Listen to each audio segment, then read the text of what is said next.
Vou começar a gravar em breve. Bom, estamos gravando.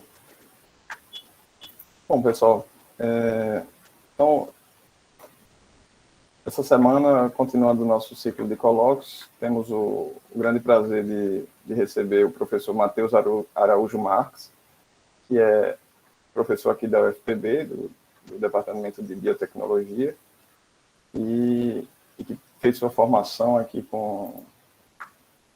na UFPB, né? Tanto a graduação, o mestrado e o doutorado. Tenho aqui o professor Dionísio Bazé na plateia, que foi seu orientador.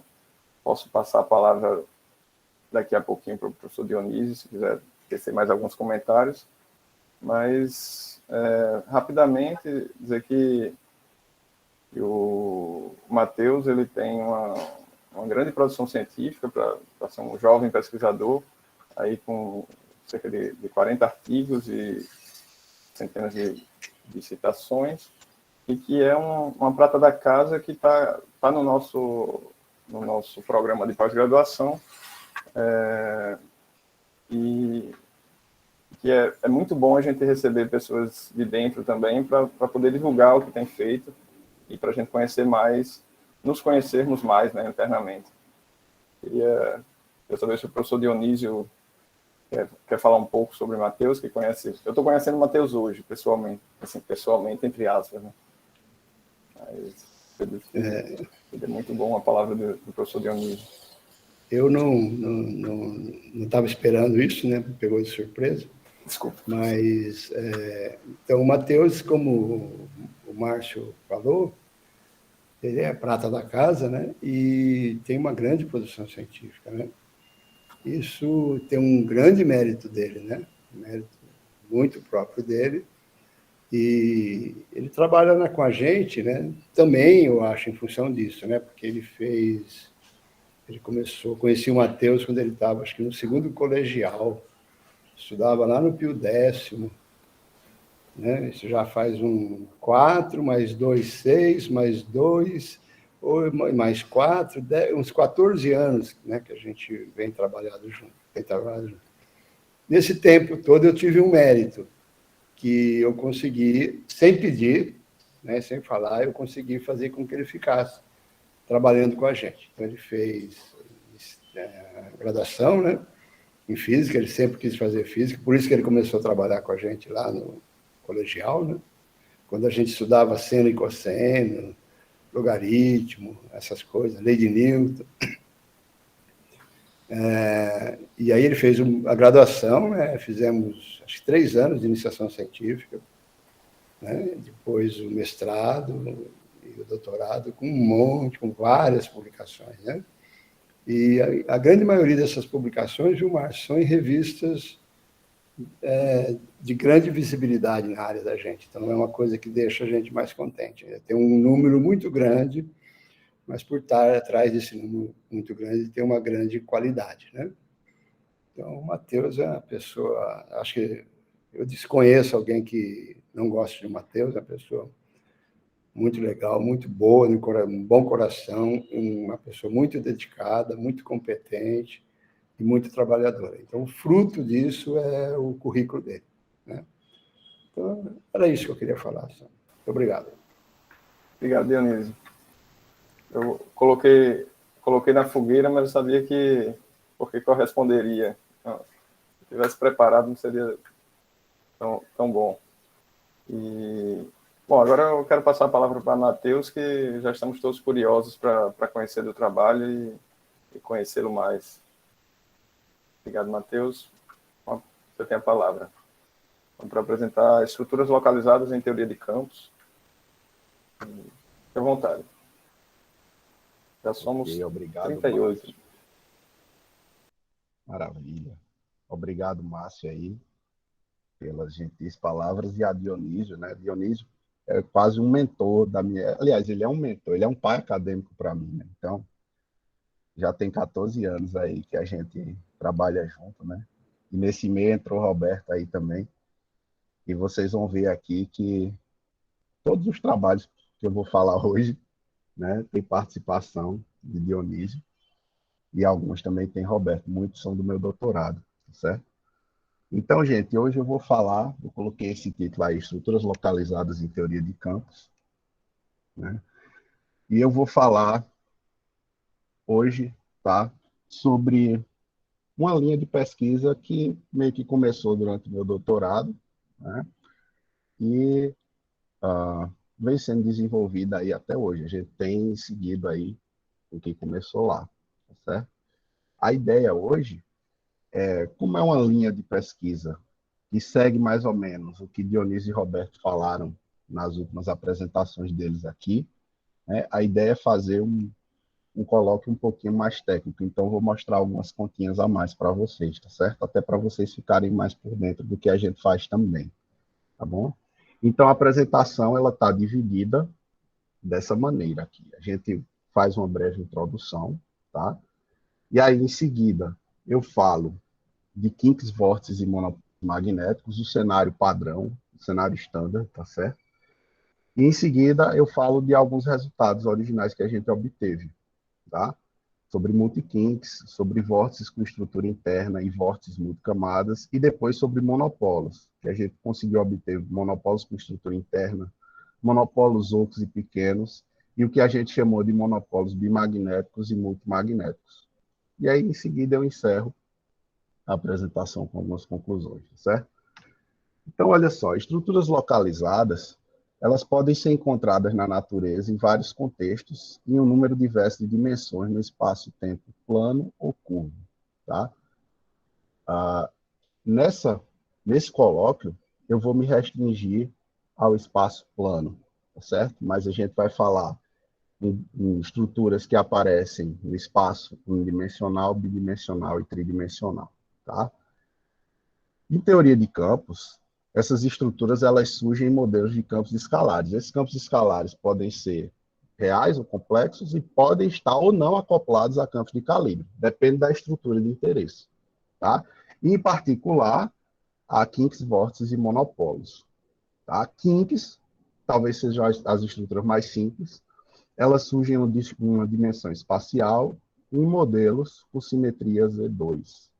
Tá? Já vórtices são estruturas planares, então elas surgem em duas dimensões espaciais e aparecem em modelos com simetria 1. Tá? Aqui a gente vai precisar de um campo escalar complexo acoplado a um campo de calibre. Tá? Já os monopólos surgem em três dimensões espaciais. Eles são estruturas esfericamente simétricas, tá? Que aparecem em modelos com simetria SU2. E só para dar um pouco de motivação para os trabalhos que eu vou falar aqui, tá, nossos, uma motivação que a gente teve foi de modelos 1 com a simetria adicional 1, tá? Desses artigos aqui. O item nesse Nuclear Physics B, ele estudou cordas supercondutoras e para isso ele considerou a inclusão de uma simetria, tá?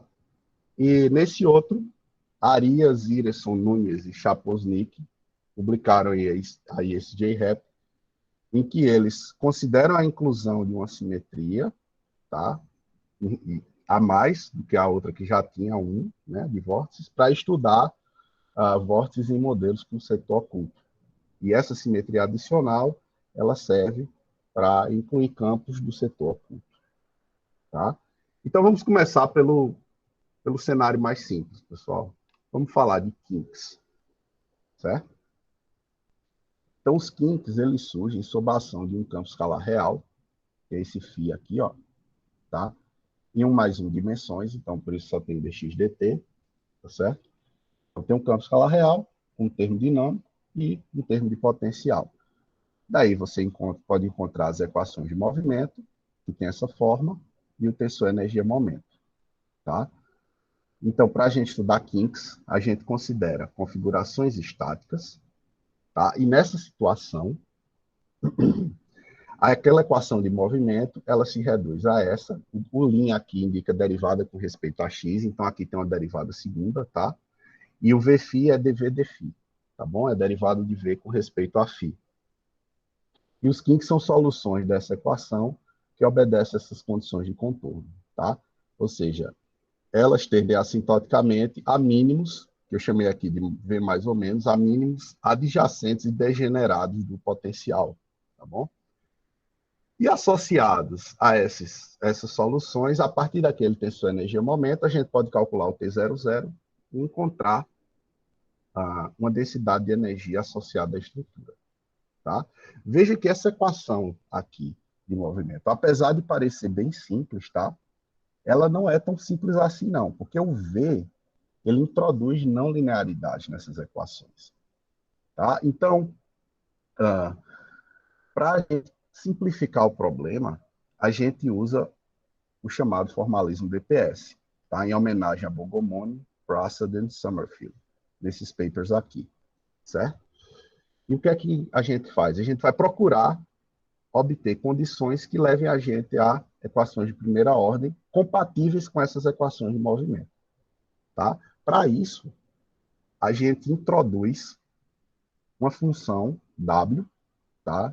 Que depende só do campo escalar real. Então, W é uma função de φ, certo? E reescreve essa densidade de energia dessa maneira aqui.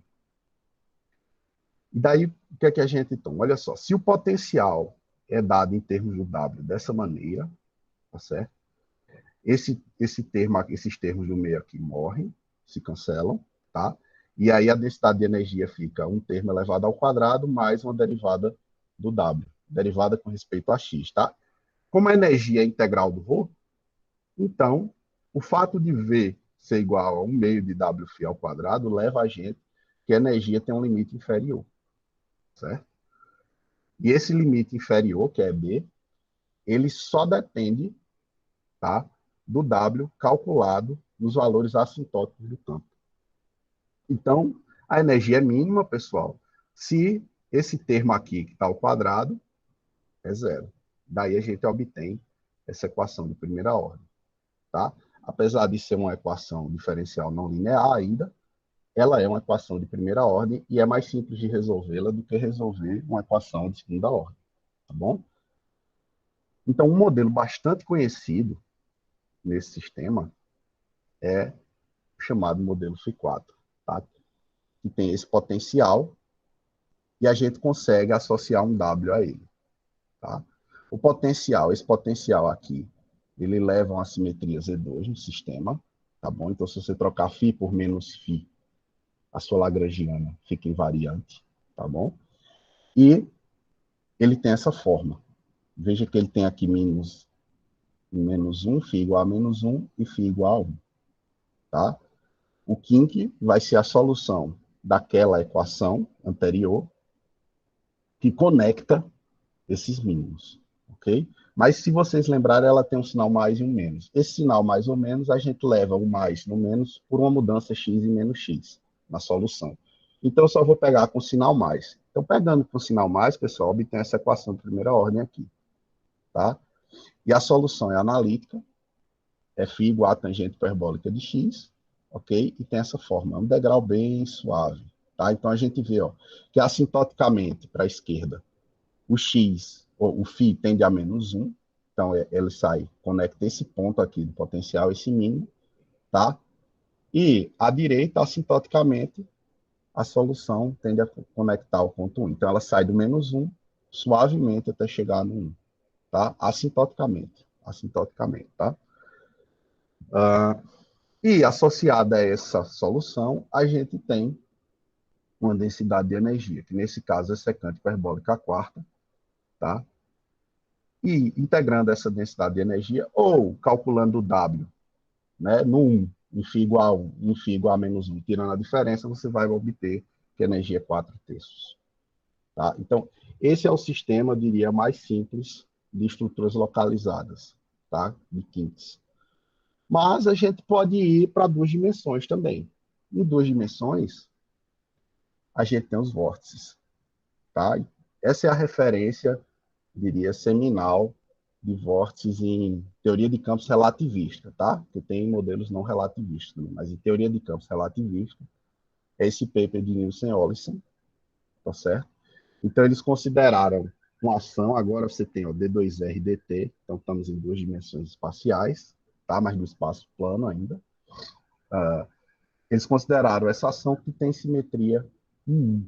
Tá? Esse modelo tem simetria 1, e essa simetria acopla um campo escalar complexo, tá? A um campo de calibre aqui, ó, pelo Dzão, tá certo? E aí tem o termo dinâmico do campo de calibre, que vai ser um termo de Maxwell, e um termo de potencial, que depende do modo de φ, para preservar essa simetria aqui. Tá? Dessa maneira, a gente garante que a simetria é preservada. Okay? O Fmini é o tensor intensidade de campo eletromagnético usual, tá, gente? E o barra, aqui, essa barra indica conjugação, tá? Complexa. Bem, como a gente tem 2 campos, tá? Associado a essa ação, nós vamos ter agora 2 equações de movimento. Tá? E elas são acopladas. Veja que a gente tem Dzão e no Dzão tem o A. Então vai ter um acoplamento aqui entre φ e A e na outra equação também. Certo? E também temos um tensor energia-momento. Tá? Agora eu vou ser um pouquinho mais direto do que eu fui com o Kinks e vou considerar configurações estáticas e o ansatz usual que se toma para vórtice. Tá? Que o A0 é 0. O φ tem essa forma, ou seja, um G de R, tá? É elevado a IN θ. Esse N é um número inteiro, chamado de vorticidade, tá bom? E o AT é escrito dessa forma aqui, por conveniência. Mas observe que ele depende apenas de θ chapéu. Então, de fato, né, você tem algo que está apenas girando. Tá? É um vórtice mesmo. Okay? Essas condições de contorno, pessoal, elas são dessa maneira para garantir que os campos sejam bem definidos, tá? E a energia do vórtice também seja finita, tá? Por isso que eles têm essa forma. Então, levando isso em conta, certo? A gente consegue, esse ansatz, eu quero dizer, a gente consegue calcular o campo magnético associado a um vórtice. Esse vórtice é eletricamente neutro, mas ele possui um campo magnético, tá? E esse campo magnético, ele é dado por menos 1 sobre R dAdr, tá? Quando você calcula o fluxo magnético, você mostra diretamente daqui, usando essas condições de contorno para o A, que o fluxo é quantizado pela vorticidade, tá? E associado à estrutura, a gente tem uma densidade de energia, ok? Veja que eu não escrevi as equações de movimento com o ansatz, tá? Porque eu vou tratar aqui só do formalismo de primeira ordem, tá bom? Então, é possível também, nesse sistema, fazer um formalismo DPS, ok? Só que aqui é mais restrito. Lá, no Kink, você tinha um V, tá? Que dependia de uma função W. Claro que o W não era aleatório. O W tinha que garantir, tinha que levar a soluções de tipo Kink, ou seja, suportar um potencial que tem 2 mínimos, tá certo? Entre outras coisas. Mas aqui, o potencial, para que tenha energia mínima no sistema, só pode ser o φ4, tá bom? Então, se o potencial for o φ4, o sistema admite essas equações de primeira ordem, tá? E as soluções dessa equação minimizam a energia do sistema, certo? Agora veja o seguinte, se você quiser procurar soluções com comportamento diferente das dessas equações aqui, você precisa, tá? Soluções DPS, você precisa necessariamente generalizar o modelo, porque o formalismo DPS só acontece para esse potencial, tá bom? E a gente vai fazer generalizações aqui nos trabalhos que eu vou mostrar para vocês, tá? Então, a energia é 2π módulo de N, então ela também é quantizada, tá, pessoal? Aí, olha só, essas equações de primeira ordem, tá? Elas foram estudadas nesse paper aqui, por Deveg e Chaposnik, e a solução para o G, que está associada ao campo escalar, ó, essa solução crescente, tá certo? E a solução para o A, com vorticidade 1, tá? Essa solução decrescente aqui. Associada a esse sistema, a gente tem esse campo magnético, então a gente vê que é, de fato, uma estrutura localizada, tá? E como isso é uma estrutura planar, a gente pode plotar esse campo magnético no plano.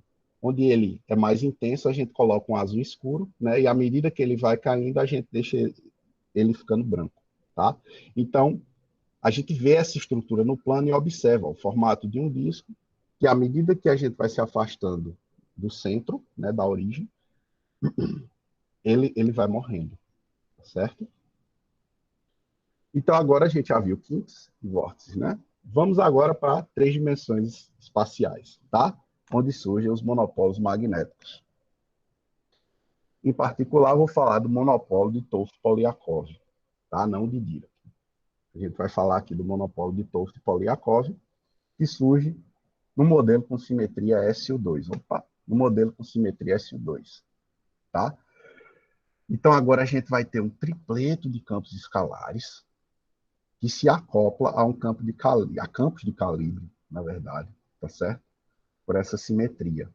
Eu não escrevi aqui a forma do D nem do A, que não vai nos interessar no fim das contas, ok? Mas ela tem mais termos para poder acomodar essa simetria, tá? E não estranhe esse sinal de menos aqui no DMFI, tá? Isso é apenas por conveniência. Ele está dessa maneira por conveniência, porque eu tomei o tensor energia-momento como sendo menos, mais, certo? Isso é feito só por conveniência, as contas saem de maneira mais simples assim, porque quando você toma configurações estáticas, o restante o eta e J, o eta e I, aliás, ele fica estritamente positivo, tá? Como o grupo SU2 tem um índice interno também, quando você vai fazer as contas, acaba ficando mais simples, mais fácil, porque você não pode não se confundir com sinais com tanta facilidade quanto seria com o contrário, tá certo?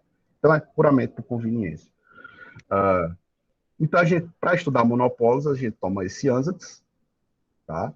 Que é o chamado ANSATS porco-espinho, hedgehog, tá? Se chama, em que o φ é x sobre RH e o A e A tem essa outra forma. Também é dessa maneira, por conveniência, tá, pessoal? Esse 1 menos K sobre R é por conveniência, tá bom? E as condições de contorno, de maneira semelhante a como era no vórtice, elas têm essa forma para que os campos sejam bem definidos e levem a soluções de monopólio com energia finita, tá? Então, a densidade de energia da estrutura é dada por essa expressão, ok? E esse sistema também admite o formalismo DPS. Só que aqui, ele surge para um limite que o potencial é nulo, tá? E quando o potencial é nulo, a energia é minimizada para essas soluções aqui, ó, são soluções analíticas. Essas soluções foram encontradas por Praça de Summerfield, naquele paper que eu apresentei anteriormente, junto com o Bogomoni, certo? E a energia é 4π. Olha só, se a gente plotar a densidade de energia dessa estrutura, a gente tem, na verdade, uma estrutura esfericamente simétrica. Então, para simplificar, como ela tem uma simetria esférica, a gente só plota a seção transversal dela, tá? Então, a seção transversal passando pelo centro, né, na verdade, a seção diametral, né? Ela tem essa forma aqui. Então, esse disquinho, na verdade, ele gira, tá? Ele forma uma esferinha. Tá? Então, essa é a densidade de energia. A gente vê que é uma estrutura localizada também. Bem, de maneira semelhante ao que foi no vórtice, se a gente quiser fazer modificações na densidade de energia dos monopólios magnéticos, a gente precisa generalizar esse modelo, certo? Só que a gente tem aqui uma simetria SU2 e ela não é tão simples de se trabalhar, tá? Então tem que ter cuidado, mas a gente conseguiu fazer algumas generalizações bacanas, ok? Vamos começar, então, falando, como eu falei, de kink, vórtice e monopólio. Eu vou falar de alguns trabalhos que a gente fez em kink, depois os de vórtice e depois os de monopólio, tá? O primeiro que eu quero falar é esse aí, tá? Que vai dar origem ao que eu chamei de multi-kinks. O título do paper, se vocês virem, tem aqui Geometrically Constrained Kink-like Configurations. Eu vou explicar um pouco para vocês por que esse nome, tá? Daqui a pouco. E foi um trabalho que a gente publicou ano passado, né, com Dionísio e Matheus Leão, que é um estudante de doutorado aqui da pós-graduação. Tá? Nesse trabalho, pessoal, a gente considerou a inclusão, tá, de um campo escalar real Lembrando que Kim é em mais 1 dimensões, então dx dt. Além do campo φ, a gente inclui um campo Qi, tá? Que modifica o termo dinâmico, né, do campo φ através dessa função f de Qi. Tá? E, em princípio, eu não sei a forma do potencial, eu digo que o V pode depender tanto de φ quanto de Qi. Tá certo? Então, dada essa ação, eu vou ser um pouquinho mais direto, eu posso calcular as equações de movimento e que, para configurações estáticas, ficam dadas por essas duas expressões. Tá? Veja que aqui a gente tem duas equações de segunda ordem, tá? Acopladas, não lineares. Então, o problema é complicado, bastante complicado da gente resolver. Tá? Mas aí a gente pode calcular a densidade de energia de maneira semelhante ao que a gente fez lá nos kinks, só que agora ela vai ter termos a mais, ó, e vai ter esse f de Qi aqui, que modifica o campo o φ' quadrado. Tá? A gente pode calcular, então, essa densidade de energia e fazer um procedimento de Bogomolny para esse modelo. Só que aqui, como eu tenho dois campos, eu vou ter que incluir um W, que vai depender tanto de φ quanto de Qi. E eles podem estar acoplados, tá, no W. Não há nenhuma restrição, em princípio, que proíba esse acoplamento. A gente faz a conta aqui, tá, e esse termo de superfície surge sem impor qualquer restrição sobre o W, ok? Bem, nesse caso, se o potencial tem essa forma aqui de baixo, tá? Então é Wφ² sobre 2 f de Qi, mais Wq² sobre 2, a energia vai ser minimizada para esse valor que está aqui embaixo, se essas duas equações de primeira ordem, desculpem, são satisfeitas. Tá? E aqui, novamente, é o W, a função de φ e Qi. Então, essas equações são de primeira ordem, a gente conseguiu obter, mas elas ainda são equações diferenciais não lineares acopladas. Tá? Mas, olha essa equação aqui do Quilin. Essa equação do Quilin, pessoal, ela se acopla apenas pelo W aqui. Então, ela admite um caso especial, tá? Que é o que a gente vai estudar. Se o W for separável em φ e Qi, essa equação se torna completamente independente do campo φ, ó, certo? Então, a solução de Qi independe de φ, tá? E nessa situação, a densidade de energia pode ser vista como a contribuição de duas subestruturas. Tá? Então, a gente tem uma contribuição que minimiza a energia do sistema, tá? E permite que a gente interprete como duas subestruturas. A gente vai ter um campo Qi aqui, ó, que vai ter uma associada a ρ2, tá? O φ é uma ação que vai ter uma densidade de energia associada a ρ1. Agora, atenção, para eu encontrar a forma de φ, eu preciso calcular quem é Qi, e aí eu alimento essa equação com o Qi para poder determinar o φ. Então, nesse sentido, o campo Qi é um gerador de modificações, digamos, para φ. Tá? Ele é uma fonte de modificações para φ, podemos dizer. Tá bom? Então, vamos ilustrar um pouquinho do nosso modelo geral, tá? Com esse W. Então, veja que eu peguei aqui ó, o W lá do φ4, tá? E peguei uma alfa que multiplica um W do Q4. Eles são separados, tá? Esse parâmetro alfa, daqui a pouco eu mostro a função dele, mas ele está associado apenas ao campo fonte, tá certo? E o F de Qi, pessoal, que eu preciso dar para o sistema, tá? Para eu poder encontrar as soluções, que é menos 2. Ok? Então, o potencial ó, fica com um termo que depende só de Qi, aqui, exclusivo, tá? E um termo em que o campo φ, por um φ4, está acoplado com um termo Qi², que é 1 sobre F. Exatamente, se vocês lembrarem aqui, ó, Wφ² sobre F.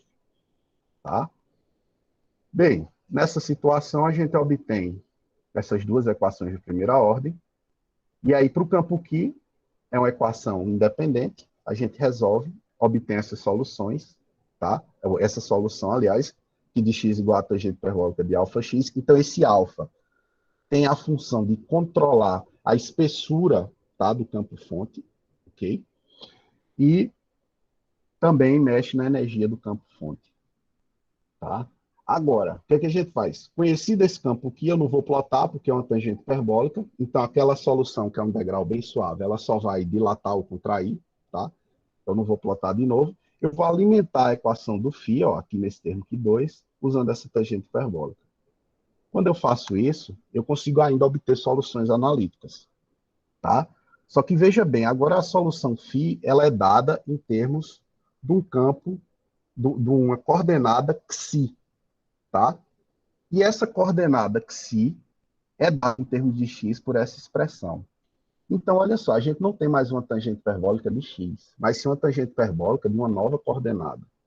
Ou seja, essa modificação que a gente fez no modelo, tá, permite que a gente entenda o campo adicional, a simetria Z2 adicional que a gente incluiu, tá, como uma fonte de modificações na geometria do Kink. Tá certo? Daí o título, Geometrically Constrained. Tá? E isso aqui está associado à mímica de alguns sistemas magnéticos. Tá bom? Daí a densidade de energia associada a essa estrutura aqui do campo φ, a subestrutura, na verdade, tem essa forma, tá? E a energia independe de alfa, pessoal. Então, olha só, você controla a geometria, tá? Através, puramente, do seu campo, que sem modificar a energia. E aqui eu faço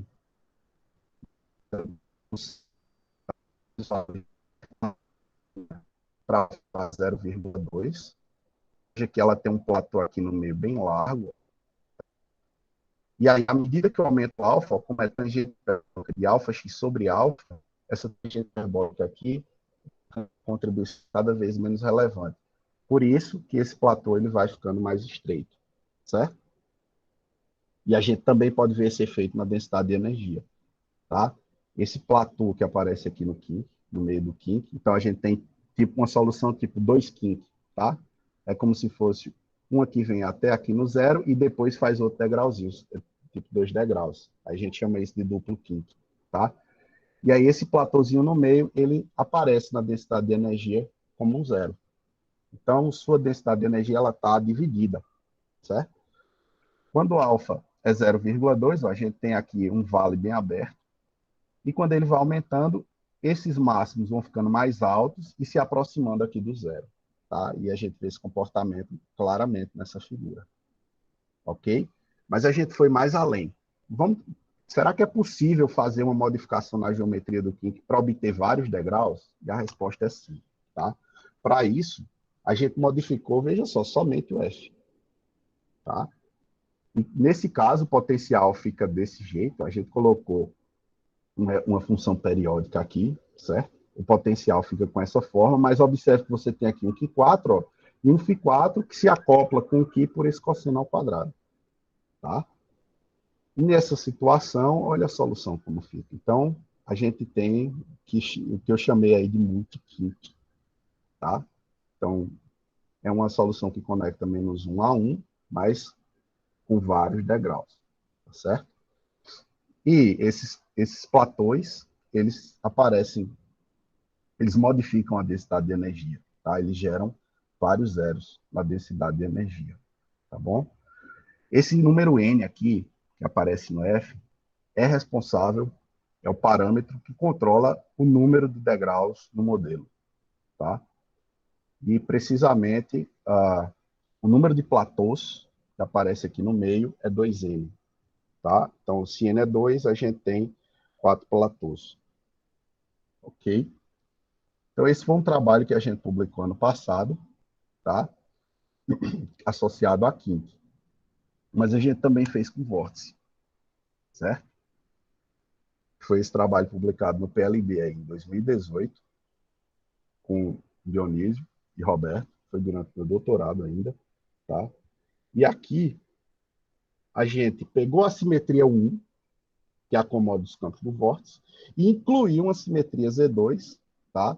Que acomoda um campo escalar, certo? Que modifica a permeabilidade magnética do meio que o vórtice está inserido. Tá? Então, agora a gente está em 2 dimensões, e você pode achar estranho, né? Como é que você vai tratar um campo escalar real em 2 dimensões? O teorema de Derek proíbe, né? Ele diz que vai dar soluções instáveis, tá? Mas a gente vai ver que tem uma maneira de contornar isso, tá certo? Isso é factível. Então, pessoal, nesse sistema, como foi que a gente agiu? A gente considerou o mesmo ansatz de Nielsen-Olison, do vórtice usual, tá? Para os campos de vórtice, tá? E para o campo escalar neutro, a gente considerou que ele é uma função de R, ok? Bem, mesmo introduzindo essa simetria Z2 aqui no sistema, tá? Com esse campo aqui, o campo magnético do vórtice não é modificado. A forma geral dele, né? Claro, o A pode ser modificado, mas a forma geral é menos 1 sobre R dA dr. O A vai ser modificado indiretamente, tá? Mas essa expressão não. E o fluxo permanece quantizado pela vorticidade N. Tá? Então é interessante, a gente faz uma modificação, mas não mexe na quantização do fluxo. Tá? E esse fluxo aqui está associado ao caráter topológico do vórtice. Então a gente não está mexendo com o caráter topológico do vórtice. Tá? Bem, nessa situação, como a gente tem 3 funções a determinar, G, Azinho e Ki, a gente vai ter 3 equações de movimento. Tá? E aqui é bem complicado, porque a gente tem 3 equações diferenciais de segunda ordem, acopladas, certo? Então, a gente vai desenvolver o procedimento de Bogomolny, tá? Para essas configurações radialmente simétricas do vórtice e o que dependendo só de R, tá? Essas condições nos levam a essa densidade de energia, ok? E agora, vejam só, eu organizo esses termos todos, tá? Então, eu incluo ainda um W, ó, só que o W depende só de Ki, nesse caso, tá?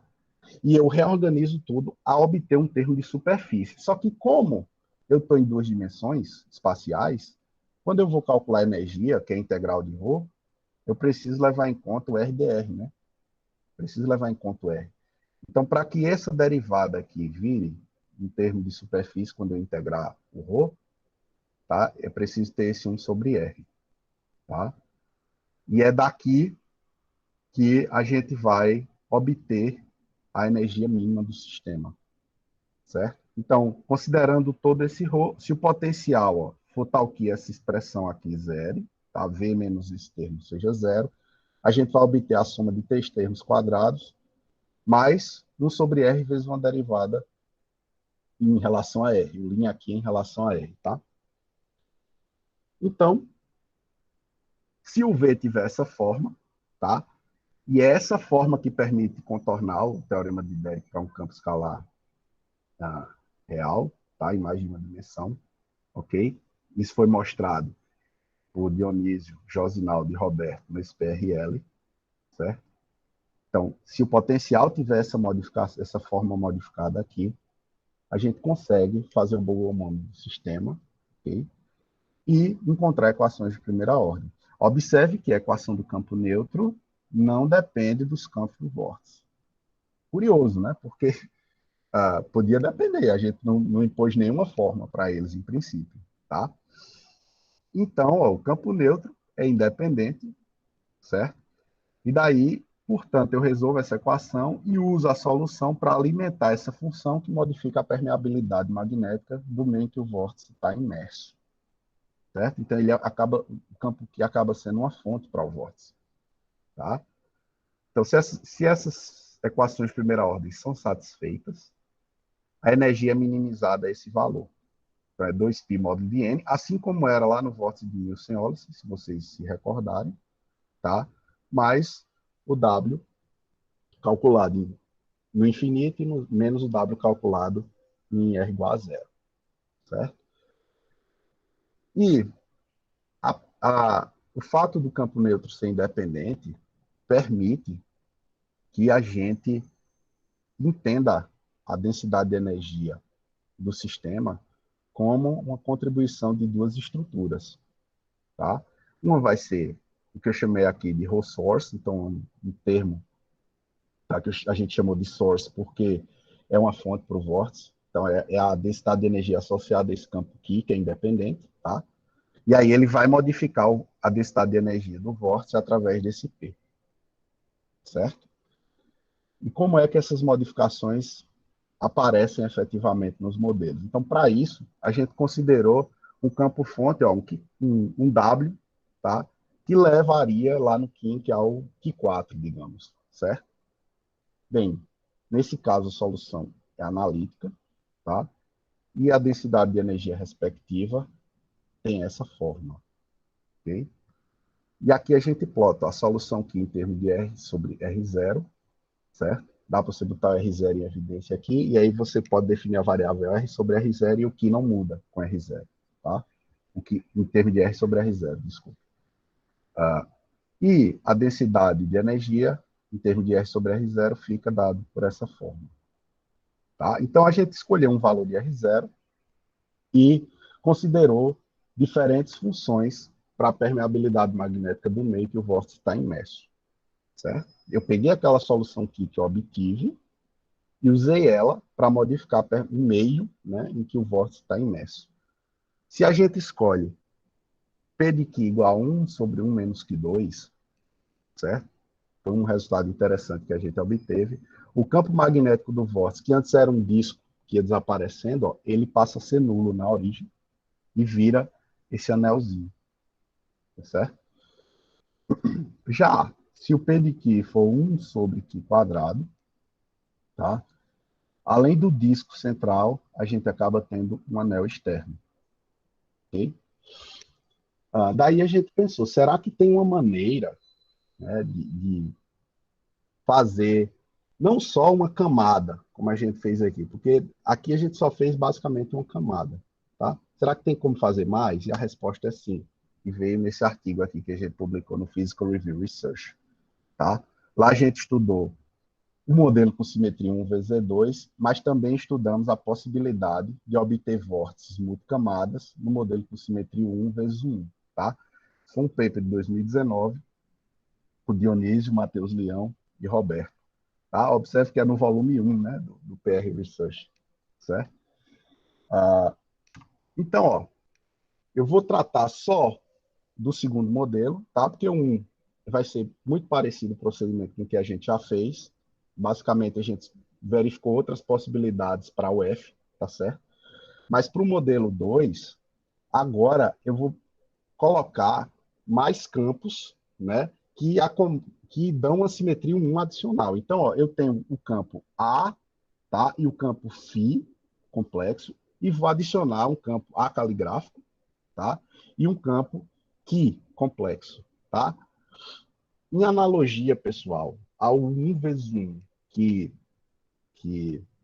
aquele paper do J-Rap, né, Arias, deixa eu lembrar, Arias, Ireson, Nunes e Chaposnik, tá, publicaram sobre modelos com setor oculto, a gente vai chamar os campos A e Φ, tá, de setor visível, e os campos A caligráfico e Qi de setor oculto. Então, vocês já sabem agora, tá bom? Quando eu falar invisível e oculto, vocês sabem do que eu estou falando. O oculto são esses adicionais aqui, caligráficos e o Qi, tá?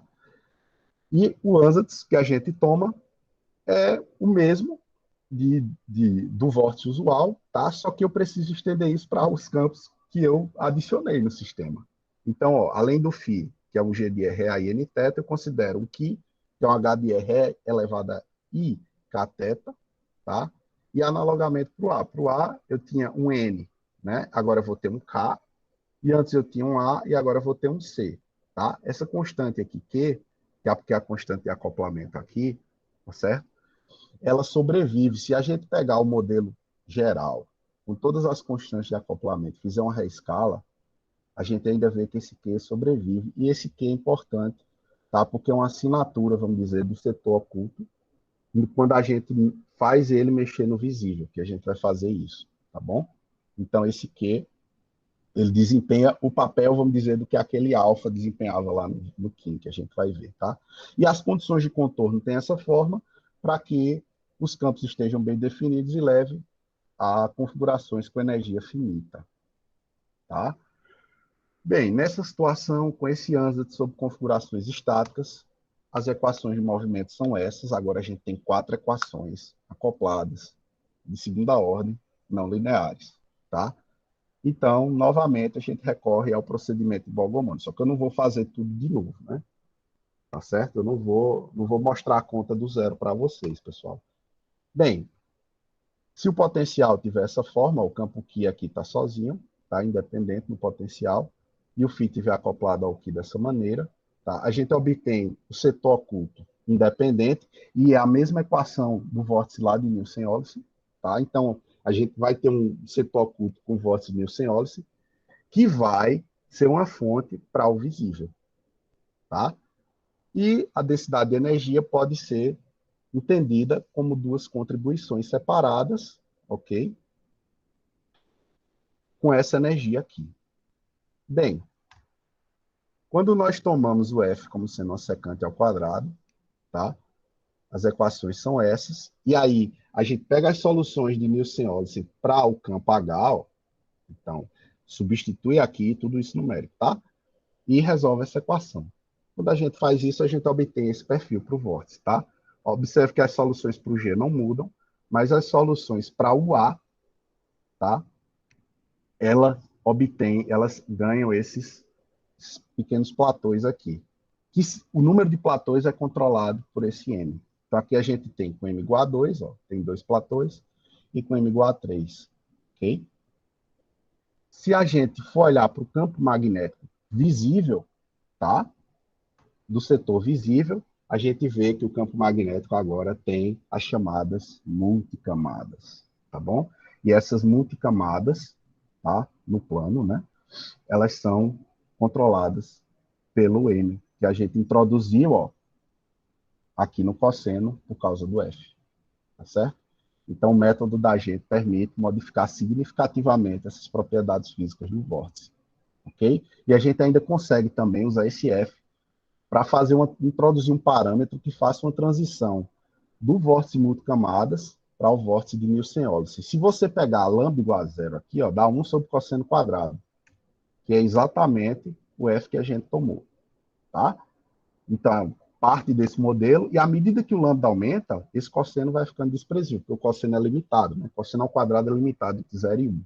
Então, o F, quando o lambda tende ao infinito, tende a 1. E aí o setor visível e o oculto se desacoplam, tá? E o visível fica com a forma do de Nielsen-Olsen, tá?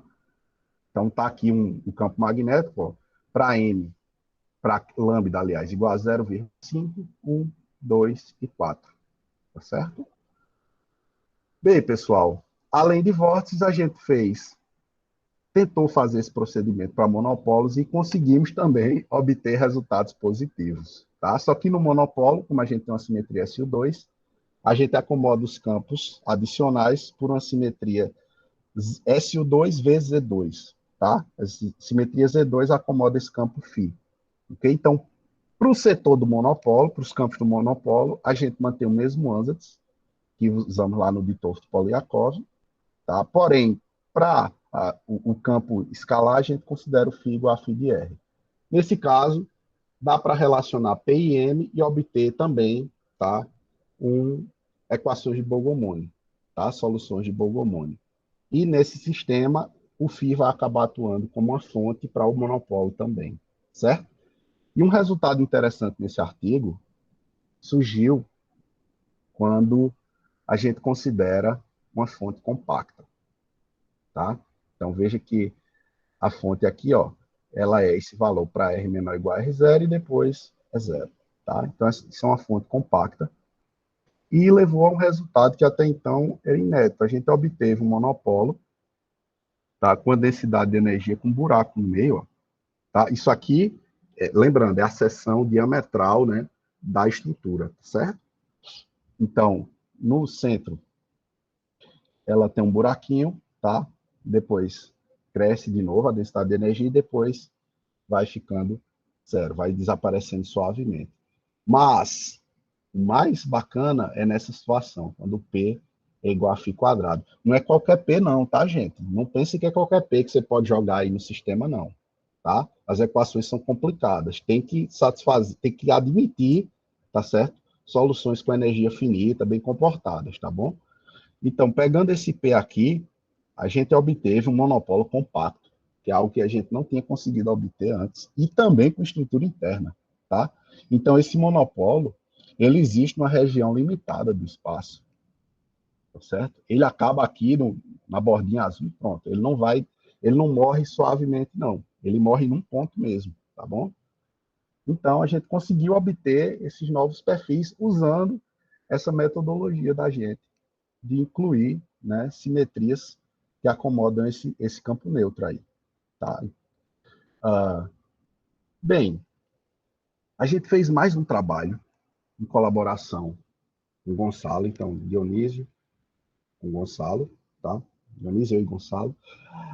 A gente considerou um monopolo só na simetria SU2, porém no modelo generalizado. Porque, como eu falei para vocês, eu mostrei para vocês que as configurações BPS para o monopolo só surgem, tá, no limite em que o potencial é nulo. Então, você não tem liberdade para obter outras configurações de energia mínima para o seu sistema. Tem que generalizar o modelo. Então, a gente fez isso. Tá?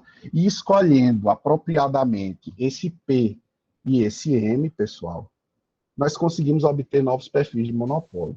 Tá? Esse é o monopolo de Polyakov, e aí a gente obteve esse, que a gente chamou de small. Veja que ele é bem preto mesmo, tá? Bem intenso, e numa região bem pequena do espaço. E também obtivemos esse monopolo aqui oco, tá? Que a densidade de energia tem um buraco na origem. Daí a gente pensou, opa, obtemos um oco. Será que a gente consegue fazer uma estrutura composta por dois monopolos? Tá? E a resposta é sim, que deu origem a esse outro paper. Só que aqui é mais complicado, você tem que acomodar duas simetrias SU2, mas escolhendo apropriadamente, trabalhando apropriadamente o modelo, tá? É possível mostrar que esse tipo de solução é suportada, que a gente chamou de monopólios bimagnéticos. É um trabalho com Dionísio e Roberto, certo? A gente colocou, então, um monopólio de Polyakov como núcleo e um outro monopólio, né, oco, para ser a casca. Então, pode ser um sistema, um núcleo casca, um pequeno dentro e uma casca, ou então duas cascas. Tá? E esse ano, com Matheus Leão, Dionísio e Matheus Leão, a gente foi além e fez um monopólio multimagnético. A gente considerou várias simetrias, tá? E a gente concluiu que o número de camadas que você tem, ou seja, o número de monopólios no sistema, está associado ao número de simetrias mesmo. Então, a gente obteve essas configurações, tá? Com 3 monopólios, então tem um núcleo e 2 cascas. Aqui a gente tem 3 cascas, ó. Tem um central aqui que tem um buraquinho no meio, se vocês olharem. E aqui a gente tem um núcleo e 3 cascas, tá? E a gente mostrou que pode ter quantas cascas quiser, desde que você adicione, né, simetrias, o número suficiente de simetrias. Ok? É um paper bem recente, ó, aceito em junho, tá? Então, pessoal, para a gente encerrar, fica as conclusões, tá? A adição de simetrias nos modelos permite modificar propriedades físicas de estruturas localizadas, as quais, que eu quero dizer aí, são os kinks, vórtices, monopolos, tá? Esses sistemas estudados, faltou um S aqui, sistemas estudados admitem equações de primeira ordem, ok? E essa técnica, tá, de incluir simetrias também tem aplicação no espaço curvo no estudo de Branas, ok? Que é um trabalho com Dionísio e Douglas Ferreira, está publicado no EPJ Plus ano passado. E atualmente a gente segue estudando. A gente está estudando modelos agora com impurezas magnéticas, tá? E também sistemas com cargas elétricas. Então, a gente está vendo, já publicamos um artigo nisso, tá? Estamos estudando agora estruturas localizadas eletricamente carregadas. Ok? Aqui ficam os agradecimentos ao FPB, o CNPq, a CAPES e a FAPESC, né, que financiaram aí vários desses trabalhos. E com isso, pessoal, eu encerro e agradeço também aos colaboradores, tá certo? Porque são muito importantes. Todo esse volume aí de paper, vale dizer, tá? É porque eu faço parte de um grupo que é muito ativo, certo? Então, eu sou muito feliz de fazer parte do grupo aí, tá, gente? Desse grupo. Então, deixa aqui, obrigado pela atenção, tá, pessoal? Excelente, Matheus. Muito obrigado. Muito boa palestra. Eu acho que esclareceu bastante para o pessoal. Eu vou abrir para perguntas de vocês. Podem fazer perguntas no chat também, mas prefiro que vocês façam no vídeo e no áudio, né? Perguntas? Bom, eu vou começar a fazer perguntas. Alguém? Roberto? Não, pode falar. Pode falar, depois eu falo. Então vai lá, Roberto. Depois eu pergunto. Não, eu só queria falar que esses trabalhos aí, tem muita identidade de Matheus aí que fez muito isso durante o doutorado e depois de terminar o doutorado, a gente está conseguindo evoluir. Ele criou uma identidade de trabalho que é bem a cara dele, né, Matheus? É verdade, Roberto. E pode parecer que qualquer chute, qualquer função funciona, mas na hora de colocar isso no computador e também ver a estrutura, a estabilidade, a teoria, é muita restrição. Então são problemas que já foram pensados em outros momentos, por outros grupos, desde os anos 70, na área de vórtice, monopolo, que a galera desistia porque não tinha uma estrutura formal envolvida no estudo dessas teorias. Então a galera achava impossível isso acontecer. Então esses comportamentos são comportamentos novos que já procuraram no passado e não conseguiram. Né? Então eu dou muito parabéns ao Matheus por ele estar buscando essas coisas desde o começo do doutorado dele. Obrigado, Roberto. Estamos juntos. Estamos juntos. Legal, legal. Matheus, eu tenho uma pergunta de alguém que vem do magnetismo experimental, né? Então, Vamos ver se eu sei responder. Vamos lá. na verdade, é mais uma curiosidade, porque muitos dos seus resultados você exemplifica com sistemas magnéticos, né? Sim. A gente pode imaginar aquela passagem se você puder voltar num daqueles kinks, por exemplo, mas os vórtices também, os próprios monopolos a gente pode imaginar como sendo uma partícula, um corchel. Mas vamos lá para os kinks, que eu acho que é mais simples da gente discutir. O kink mais simples, né, o primeiro que você mostra, que é aquela tangente hiperbólica, né? Você pode imaginar isso aí como sendo uma transição de um sistema que está magnetizado numa direção e ele vai ser magnetizado na outra direção. Sim. E, bom, você tem duas regiões aí, uma para cima, outra para baixo, e no meio ele passa por uma transição, passa pelo zero. Certo? Então, você pode imaginar, pelo menos é assim que eu imagino com a cabeça de alguém que vem do magnetismo, que você tem uma parede de domínio aí no meio e você tem uma densidade de energia que é maior no meio da parede. Exatamente. Né? Então, pensando com a cabeça de magnetismo, você tem algumas energias que estão competindo aí, em particular a energia de anisotropia e a energia de troca, quer dizer, a energia de troca, ela gosta de deixar todo mundo paralelo, ela não quer que tenha spins vizinhos que estejam desalinhados. Então, se você vai passar de uma situação para outra, forçosamente você vai ter que desalinhar esses spins e você vai gastar uma energia para isso. E aí, o alargamento ou o estreitamento dessa parede de domínio seria quanto maior ou menor for essa energia de anisotropia. Porque a anisotropia vai querer que fique todo mundo ou para cima ou para baixo, numa situação, seria o seu -1 ou o seu 1, né? Aí eu fiquei pensando, bom, eu imagino que vocês tenham essa imagem na cabeça quando vocês interpretam como sendo um sistema magnético, de alguma forma. O que é que seria um multikink? Então, legal. Legal, obrigado pela pergunta, Márcio. Olha só. Deixa eu botar aqui que eu vou te mostrar. Veja bem, tem os sistemas magnéticos, tá? Em que é como você está falando, tem uma região, tá? Vamos dizer, está para a direita e outra região que está para a esquerda, tá? E esse nome, na verdade, não era esse slide. Esse nome aqui, Geometrically Constrained, tá certo? É inspirado também num artigo, agora eu não lembro os autores, tá certo? Acho que é um PRB. E eles estudaram um material em que eles conseguiram modificar a magnetização lá no sistema, fazendo modificações na geometria do sistema. Então, eles meio que apertavam, sabe, a geometria do sistema num certo lugar, e no lugar, quando eles apertavam no lugar, aparecia esse tipo de comportamento aqui, do Pukik. Entende?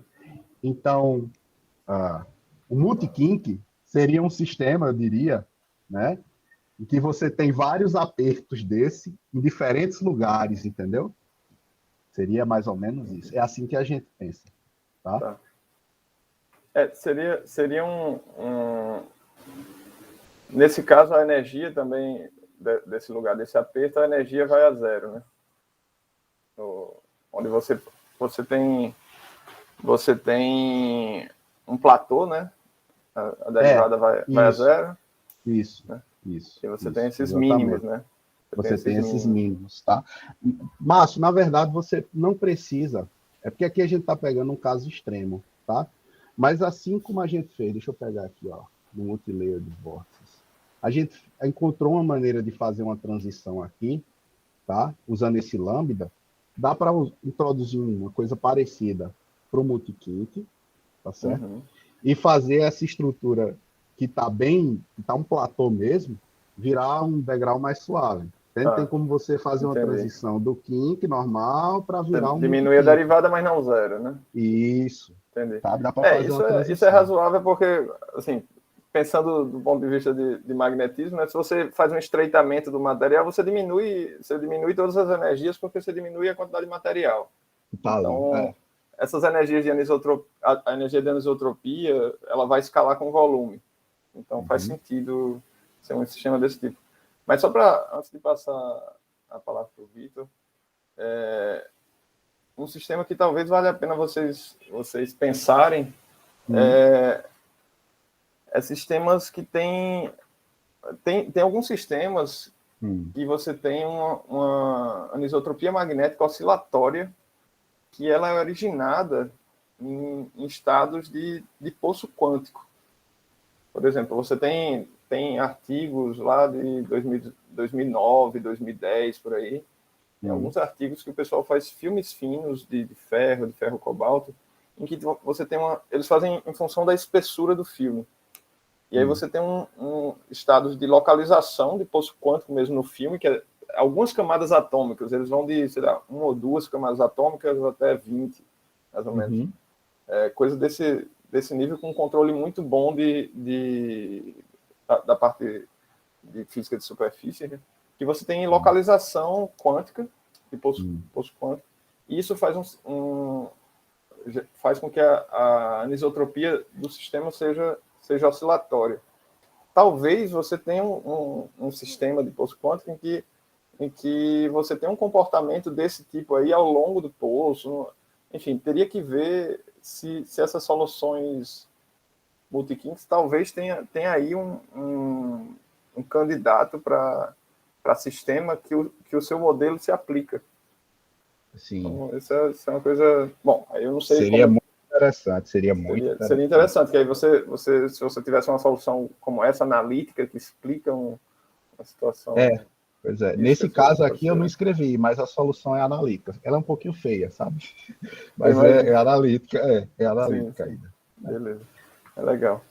Bom, Vitor levantou a mão. Pode Opa, falar, boa Vitor. tarde. Boa É, tarde. meio que o Márcio já deu uma direção aí para a resposta, talvez, mas eu fiquei vendo a apresentação e eu fiquei pensando se isso é uma coisa assim mais de modelo teórico ou se vocês têm, tipo, pelo menos assim, uma ideia de sistema modelo que pode Então, estudar, por exemplo, essas oscilações aí de kink e tal, multi-kinks, que eu fiquei bem intrigado quando você respondeu o que era um multi-kink. Como bolar isso aí numa tem, amostra, sabe? Para tem estudar mais isso. para esse, tá? Para o multi-kink, a gente ainda não achou. Eu acho que é o que o Márcio está querendo sugerir aí, é para ver se a gente encontra algo que seja de fato o multi-kink, tá? Mas para esse aqui, a gente já achou esse tipo de comportamento, tá certo? Está citado nesse trabalho, tá? Se você olhar lá nesse trabalho, tem. Agora eu não lembro de cabeça a referência, tem um monte, então eu não lembro não, tá? Mas esse tipo de comportamento duplo kink, ele aparece, tá, em geometrias vinculadas, eles chamam, constrained geometries. Ok, Tá? obrigado. Nada. Bom, eu vou passar a palavra para a Robson, depois eu vou ler a pergunta do Erinaldo, mas prioridades para quem faz a pergunta no microfone. Essas teorias dos monopolos, eles são consistentes com as equações de Maxwell? São, sim, sim, São? Ah, são, sim. Só que você tem que modificar, né? São equações de um átomo modificadas. Tem um termo lá, o div de B não é mais zero. Tá? Porque agora tem um monopólio. Então tem uma carga magnética no sistema. Certo? Mas são desde que você modifique para acomodar monopólios. Tá? entendi. Obrigado. Nada. Bom, deixa eu fazer aqui a pergunta do Erinaldo. O Erinaldo está fazendo a seguinte pergunta. Essas estruturas localizadas, em especial vórtices, explicam o comportamento dos supercondutores tipo 2 quando submetido a um campo magnético externo suficientemente maior que o campo crítico 1, gerando tubos de correntes giratórias? Eu acho que o que ele quer falar, tá, é do seguinte. Na verdade, quem observou isso foi Abrikosov, tá? Porque vórtices foram estudados por Abrikosov, acho que é disso que ele quer saber. Em supercondutores do tipo 2. Tá? E em supercondutores do tipo 2, a uma certa faixa de temperatura ocorre o efeito Meissner.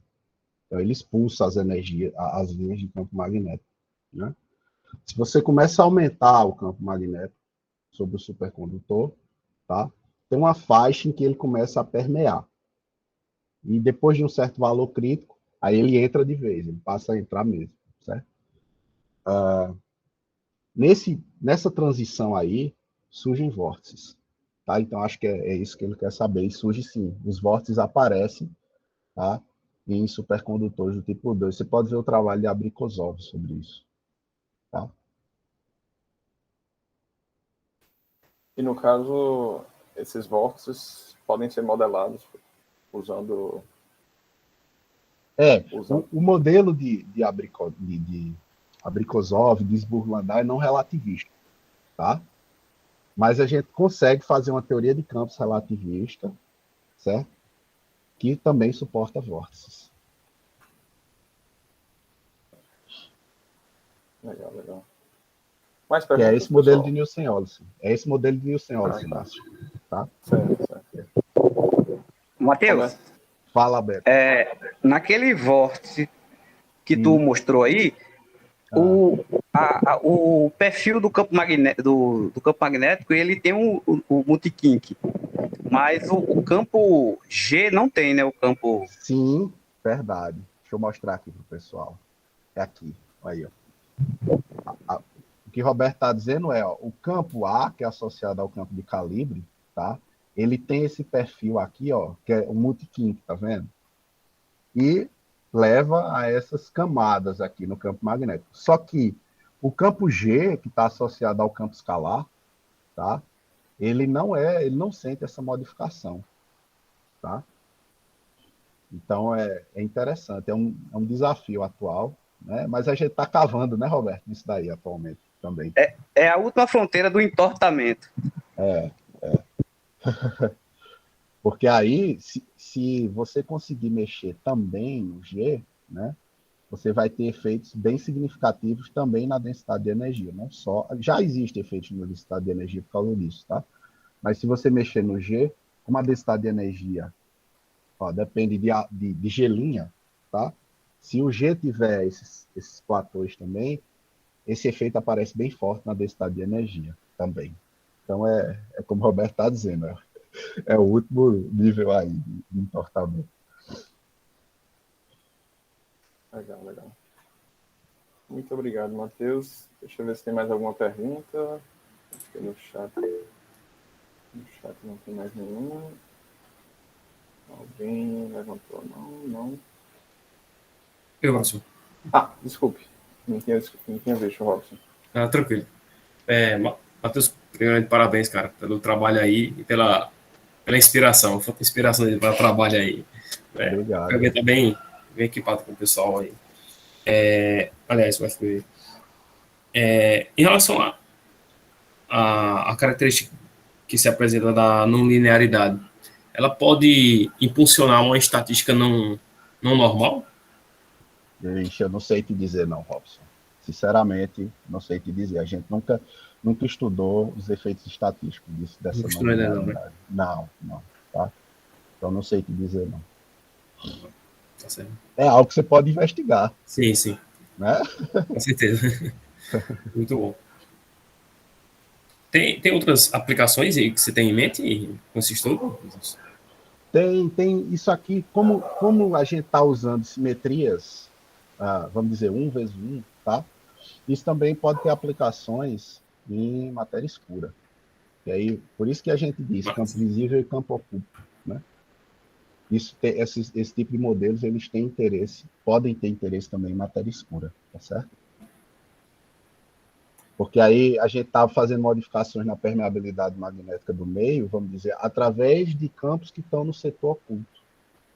Então, é como se, né, a gente ainda não sabe, a gente ainda não encontrou, vamos dizer, isso efetivamente, mas como se os campos que estão lá, que a gente não enxerga, modificasse o meio de onde o vórtice visível está imerso, e esse efeito aparece indiretamente no vórtice. Massa. Tá? Parabéns. De cosmologia é matéria condensada. Vai de tudo. Mas são as motivações, é por isso que a gente consegue publicar esses trabalhos, né? Eles têm motivações nessas áreas. Né? Muito obrigado, Matheus. Eu que agradeço, gente. É um prazer. Obrigado pela reatividade aí. É um convite para suprir uma desistência de última hora e prontamente o Matheus Com tapa-buraco, né, Márcio? Com tapa-buraco, mas estamos aí para isso. Mas foi uma honra, foi um grande prazer. Eu que agradeço. Obrigado, gente. Obrigadão, Matheus. Obrigado a todos os presentes. E na próxima semana teremos o professor Sérgio Azevedo. E no começo da próxima semana vocês recebem o cartaz. Tá bom, pessoal? E dessa vez eu vou atentar para o link. Abraço, pessoal. Tchau, tchau. Tchau. Tchau, tchau.